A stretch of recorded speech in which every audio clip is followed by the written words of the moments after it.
aujourd'hui, si vous arrivez au pouvoir ou si vous aspirez toujours à être candidat, on lutte contre la détestation et la haine de la France? Alors, d'abord, on lutte, avant tout, parce que ça, c'est la dernière étape.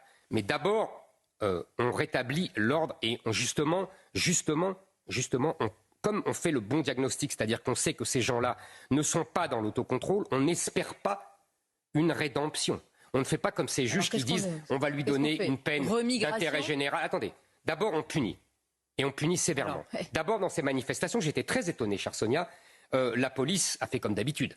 C'est-à-dire qu'elle n'a rien fait. Et pourquoi elle n'a rien fait? Parce qu'elle a reçu des ordres de ne rien faire. J'ai des policiers qui ont témoigné auprès de moi que le préfet et donc le ministre, M. Retailleau, leur a donné l'ordre de rester dans les voitures. Qu'auriez-vous fait comme M. Trump? Vous envoyez l'armée, des réservistes? Attendez.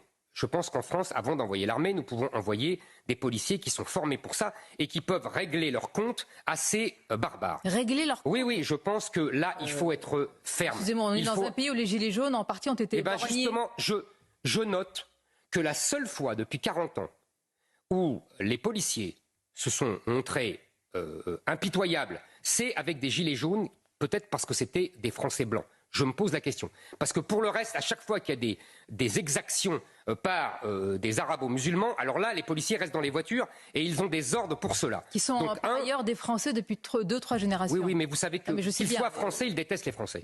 C'est comme ça. En tout cas, ceux-là. Deuxièmement, on rétablit la prison. C'est-à-dire que la prison redevient le centre. Et si on n'a pas le temps de construire des prisons, on paye des prisons à l'étranger. Les Italiens, les Suédois, les Danois nous donnent l'exemple. Il y a des prisons au Kosovo, il y a des prisons en Lituanie. On paye, ça nous coûtera toujours moins cher. Troisièmement, on supprime toutes les allocations aux parents de ces jeunes. J'ai remarqué sur vos images que le jeune qui avait fait exploser un abribus avait 15 ans. Je me suis interrogé pendant 30 secondes et je me suis rappelé ce que je faisais à 15 ans à 23 heures. Je vous assure qu'à 15 ans, à 23 heures, j'étais à la maison. Je ne traînais pas dehors, comme disait ma mère. Donc, si vous voulez, là, il y a une responsabilité des parents. Donc, on leur enlève les allocations.